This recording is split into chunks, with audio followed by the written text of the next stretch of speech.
প্রাপ্তবয়স্ক দুই ভাই কি এক বিছানায় ঘুমাতে পারবে? নামাজরত অবস্থায় সিজদা যাওয়ার আগ মুহূর্তে সিজদার স্থানে ধুলা বালি ফু দিয়ে পরিষ্কার করা যাবে কি না? চিরকুমার থাকার বিষয়ে ইসলাম কি বলে? এটা কি জায়েজ? বাস বা চলতি নৌকায় মেয়েদের সালাত আদায় করা যাবে কি? ঘর জামাই থাকার বিধান কি? স্বামী স্ত্রী একই বাসায় আলাদা কতদিন থাকতে পারবে? আরবি উচ্চারণ করে যিনি কোরআন শরীফ পড়তে না পারেন তিনি কি বাংলা উচ্চারণ করে পড়তে পারবেন? অমুসলিমের হাতে রান্না করা খাবার খাওয়া যাবে কি না? মেয়েদের গজল শোনা যাবে কি? প্রিয় দর্শক, আর বিলম্ব না করে চলুন আমরা আপনাদের প্রশ্ন উত্তর দেওয়ার পালায়। এমনি রাকিবুল ইসলাম আপনি লিখেছেন, মেয়েদের গজল শোনা যাবে কি? মেয়েদের যদি কণ্ঠে গজল হয় সেটি পুরুষরা শুনতে পারবেন না যদি প্রাপ্তবয়স্ক নারী হয়। ছোটো বাচ্চা মেয়ে হলে ভিন্ন কথা। এর মূল কারণ হলো যে তাদের কণ্ঠে যখন গজল গাওয়া হবে সন্দেহাতীতভাবে কণ্ঠকে তারা কোমল করবেন, সুন্দর করবেন এবং কণ্ঠের মধ্যে মাধুর্য আনার চেষ্টা করবেন। আর আল্লাহ রাব্বুল আলামিন কোরআনে কারিমে বলেছেন ফালা তাফআলুল কওল, মেয়েরা যখন কথা বলে পুরুষদের সাথে তখন কণ্ঠকে কোমল করবে না। এবং ওয়াকুলনা কওলাম মারুফ, আল্লাহ তাআলা মেয়েদেরকে কথা বলার ক্ষেত্রে বলেছেন যে তারা কথা বলবে স্বাভাবিক কথা, যে কথার মধ্যে কোনো প্রকার অস্বাভাবিকত্ব, কোনো প্রকার কৃত্রিমতা ইত্যাদি থাকবে না। সেই বিষয়টি যেন আমাদের মাথায় থাকে সেটি দেখতে হবে। এই জন্য মেয়েদের কণ্ঠে গজল হলে সেটি শোনা জায়েজ নয়। আরবি উচ্চারণ করে যিনি কোরআন শরীফ পড়তে না পারেন তিনি কি বাংলা উচ্চারণ করে পড়তে পারবেন? আরবি উচ্চারণ করে পড়তে না পারলে আপনি বাংলা উচ্চারণে কোরআন পড়ার সুযোগ নেই। কারণ হলো বাংলা বা পৃথিবীর যে কোনো ভাষায় আপনি আরবির উচ্চারণ যদি করতে যান তাহলে সেটা বিকৃত হয়ে যাবে, আর কোরআন কারীমের বিকৃতি ঘটতে পারে। এভাবে কোরআন কারীমের তেলাওয়াত করা উচিত নয়। আপনি আরবিটাই যতটুকু সম্ভব শুদ্ধ করার চেষ্টা করবেন, শেখার চেষ্টা করবেন। আল্লাহ রাব্বুল আলামিন তার জন্য আপনাকে জাযা দিবেন। এমনকি আপনি বেদে বেদে আটকে যদি পড়েন তাতেও ইনশাআল্লাহ আপনি দায়মুক্ত হয়ে যাবেন এবং সওয়াব পাবেন আল্লাহ তাআলার কাছে, বরং কোনো হাদিস অনুযায়ী ডবল সওয়াব পাবেন। এজন্য আরবিতে আপনি পড়বেন এবং আপনার সাধ্যের সবটুকু দিয়ে আপনি শুদ্ধ করার চেষ্টা করবেন। একেবারে শতভাগ পারফেক্ট না হলে কোনো অসুবিধা নেই, এটা নিয়ে খুব অরিড হওয়ার কারণ নেই। তবে বাংলা উচ্চারণের সাহায্য নেবেন না, প্রয়োজনে অর্থ সহকারে কোরআন পড়বেন। নাম হলো সাজিদুর রহমান, আপনি লিখেছেন প্রাপ্তবয়স্ক দুই ভাই কি এক বিছানায় ঘুমাতে পারবে? এ ব্যাপারে শরঈ নির্দেশনা কি? প্রাপ্তবয়স্ক দুই ভাই এক বিছানায় শোবে না, এবারে শরীর নির্দেশনা একেবারে স্পষ্ট। নবী করিম সাল্লাল্লাহু আলাইহি ওয়াসাল্লাম একটি হাদিস আবু দাউদে বর্ণিত হয়েছে যে তিনি সন্তানদের যখন তারা বুঝতে শিখে, তাদের হিতাহিত জ্ঞান এবং ভালো মন্দ নিরূপণ করতে শিখে, তখন সেক্ষেত্রে এরকম বয়সে পৌঁছার পর নবী আলাইহিস সালাম বলেছেন ওয়াফাররিকু বাইনাহুম ফিল মাদাজিহ, অর্থাৎ তোমাদের সন্তানদের বিছানা তোমরা পৃথক করে দাও।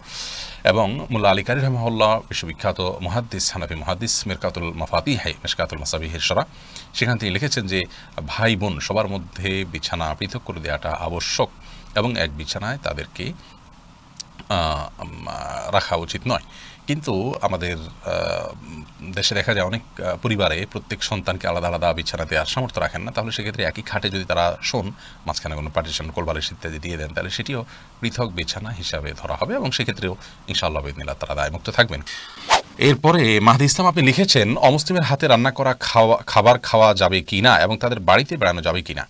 অমুসলিমের হাতে রান্না করা খাবার খেতে কোনো নিষেধাজ্ঞা নেই। নবী সাল্লাল্লাহু আলাইহি ওয়াসাল্লাম ইহুদি মহিলার বাড়িতে দাওয়াত খেয়েছেন, বোঝা গেল যে তাদের হাতে রান্না খাওয়া জায়েজ আছে। আপনি কি খাচ্ছেন সেটি হলো বিষয়। যদি খাবারটি হালাল হয় তাহলে অমুসলিমের হাতেও খেতে পারেন, আর যদি খাবারটি হারাম হয়, সেটা যদি কোনো ভালো ইমাম সাহেব, মক্কার ইমাম সাহেবও রান্না করেন, সেটা আপনার জন্য খাওয়া জায়েজ হবে না। দেখতে হবে যে খাবারটা হালাল কি হারাম, সেটি হলো মূল বিষয়। এরপর এমডি মাহমুদ হাসান আপনি লিখেছেন নামাজরত অবস্থায় সিজদা যাওয়ার আগ মুহূর্তে সিজদার স্থানে ধুলা বালি ফু দিয়ে পরিষ্কার করা যাবে কি না?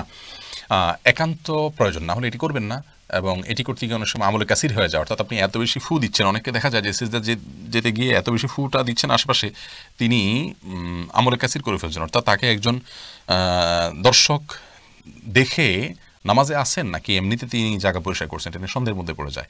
এত বেশি যদি তার নামাজের অবস্থা থেকে, হাইয়াত থেকে তিনি সরে যান, তাহলে সেক্ষেত্রে তার নামাজ কিন্তু বিশুদ্ধ হবে না এবং নামাজ নষ্ট হয়ে যাবে। আর যদি এত বেশি তিনি নড়াচড়া না করেন এবং খুব আলতোভাবে ফু দিয়ে জায়গা পরিবর্তন করেন, পরিষ্কার করেন, তাহলে সেটা জায়েজ হবে। যদি এত ধুলাবালি হয় যে নিঃশ্বাসের সাথে তার নাকে ঢুকবে, তিনি ক্ষতিগ্রস্ত হবেন, অসুস্থ হবেন, এরকম আশঙ্কা থাকে, তাহলে এটি করা যেতে পারে। হাত দিয়ে একটু সরা দিলেন বা আপনি নাক দিয়ে ফু দিলেন, এটি জায়েজ আছে। কিন্তু একান্ত যদি জরুরি না হয় তাহলে শুধুমাত্র সূচি ব্যয়ের কারণে বা অতি শৌখিনতার কারণে এমনটি করা সালাতের যে সৌন্দর্য সেটাকে নষ্ট করে দেয়। রাকিবুল ইসলাম অন্তর আপনি লিখেছেন চিরকুমার থাকার বিষয়ে ইসলাম কি বলে, এটা কি জায়েজ? ইসলামের চিরকুমার থাকাটা প্রশংসনীয় কোনো বিষয় নয়, এটি হলো বিশুদ্ধতম মত এবং বেশিরভাগ স্কলারদের মত। আল্লাহ রাব্বুল আলামিন আমাদেরকে স্বাভাবিক অবস্থায় বিবাহ করার ব্যাপারে উৎসাহ দিয়েছেন এবং অভিভাবকদেরকে তাদের অধীনস্থদেরকে বিবাহ দেওয়ার জন্য নির্দেশ করেছেন। নবী করিম সাল্লাল্লাহু আলাইহি ওয়াসাল্লাম বুখারী মুসলিম বর্ণিত হাদিসে বলেছেন যে ইয়া মাশারাশ শাবাব মান ইসতাতা মিনকুমুল বাআতা ফালিয়াতাযাওয়াজ, হে যুব সম্প্রদায়, তোমাদের যার সক্ষমতা রয়েছে সে যেন বিবাহ করে। এই যে সে যেন বিবাহ করে নবী সাল্লাল্লাহু আলাইহি সাল্লামের পরামর্শ। অতএব আপনি বিবাহ না করে চিরকুমার থেকে ইবাদতবন্দি যদি বেশি করতে পারেন, তার চাইতে বিবাহ করে নফল ইবাদতবন্দি একটু কম করতে পারলেও আপনার জন্য বিবাহ করে বৈবাহিক জীবন গ্রহণ করা সেটাই হলো অধিকতর উত্তম। এটি নবী করিম সাল্লাল্লাহু আলাইহি ওয়াসাল্লামের সুন্নাত মুআক্কাদা। সাধারণ অবস্থাতে কোনো কোনো ক্ষেত্রে যদি বিবাহ না করার ফলে আপনি গুনাহে লিপ্ত হয়ে যাওয়ার আশঙ্কা থাকে, তাহলে সেক্ষেত্রে এটি ফরজ বা ওয়াজিবের পর্যায়ে চলে যায়। অতএব স্বাভাবিক অবস্থা বিবাহ করা এটা সুন্নাত মুআক্কাদা। এটি তরক করে চিরকুমার থাকাটা প্রশংসনীয় নয়।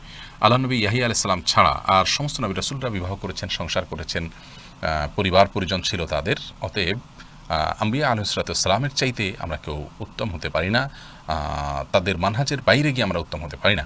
প্রিয় নবী সাল্লাল্লাহু আলাইহি সাল্লাম বলেছেন যে আমি বিবাহ করি, আমার সংসার আছে, পরিবার আছে। সাহাবীরা একবার আলাপ করছিলেন যে কেউ কেউ তাদের পরিবার পরিজন বাদ দিয়ে শুধু আল্লাহর ইবাদত বন্দি করবেন। তখন নবী আলাইহিস সালাম বলেছেন এই কথা যে আমার পরিবার আছে, পরিজন আছে, আমি বিবাহ শাদী করি। অতএব বিবাহ শাদী তরক করে বাদ দিয়ে চিরকুমার থাকাটা কোনো কল্যাণকর কিছু নয়। নবী আলাইহিস সালাম তাদেরকে নিরুৎসাহিত করেছেন এভাবে থাকতে।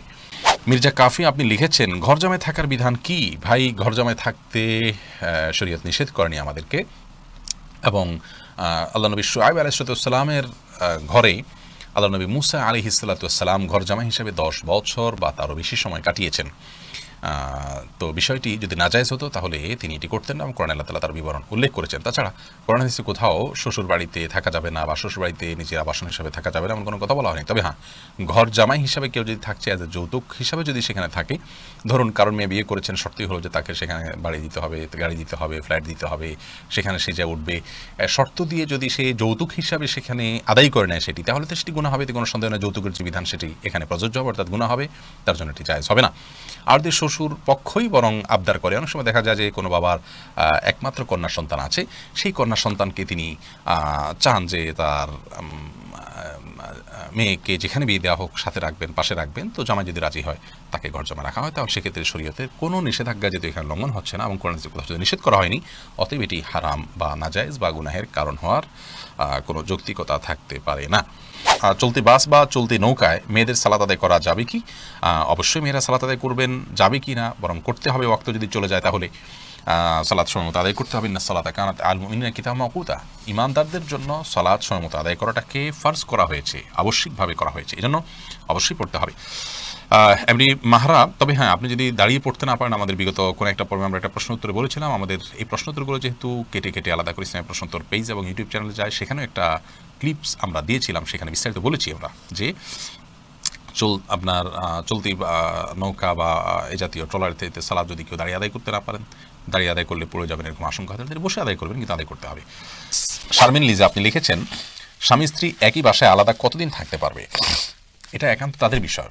শরীয়ত এখানে কোনো দিনক্ষণ ঠিক করে দেয়নি যে স্বামী স্ত্রী একই বাসায় থাকলে এর বেশি দিন তারা আলাদা থাকতে পারবে না। তবে তাদের আলাদা থাকাটা এটা প্রশংসনীয় নয়। স্বামী স্ত্রীর মধ্যে যত বেশি ভালোবাসা থাকবে, মিল মহব্বত থাকবে, আল্লাহ রাব্বুল আলামিন তাদের প্রতি তত বেশি সন্তুষ্ট হবেন। স্বামী স্ত্রীর মধ্যে বিচ্ছেদ, দূরত্ব এটা আল্লাহর সবচেয়ে অপছন্দনীয় কাজ, শয়তানের সবচেয়ে পছন্দনীয় কাজ। এজন্য একই বাসায় তারা পৃথক কেন থাকবে? হ্যাঁ, যদি তাদের যৌক্তিক কারণে থাকে, যেমন বাচ্চা আছে, মা দেখেন, বাবা হয়তো যদি তাদের সাথে থাকেন, তার ঘুম হয় না, সকাল তাকে ডিউটি যেতে হয়, বা অন্য যৌক্তিক কারণ থাকে, ধরুন একজনের অসুস্থ হয়েছেন, তা অনেক কারণ থাকতে পারে, যে কারণগুলোর ভিত্তিতে তারা পৃথক থাকতে পারেন, সেক্ষেত্রে তারা যতদিন প্রয়োজন মনে করেন থাকতে পারেন। কিন্তু যদি মনোমালিন্য করে এটি করেন এবং সেটা দিনকে দিন করতে থাকেন, তাদের বৈবাহিক সম্পর্ক এর কারণে বিচ্ছিন্ন হবে না যতদিনই তারা পৃথক থাকুক না কেন, কিন্তু এই বিষয়টি দোষণীয় এবং তাদের তাকওয়াকে ত্রুটিপূর্ণ করবে।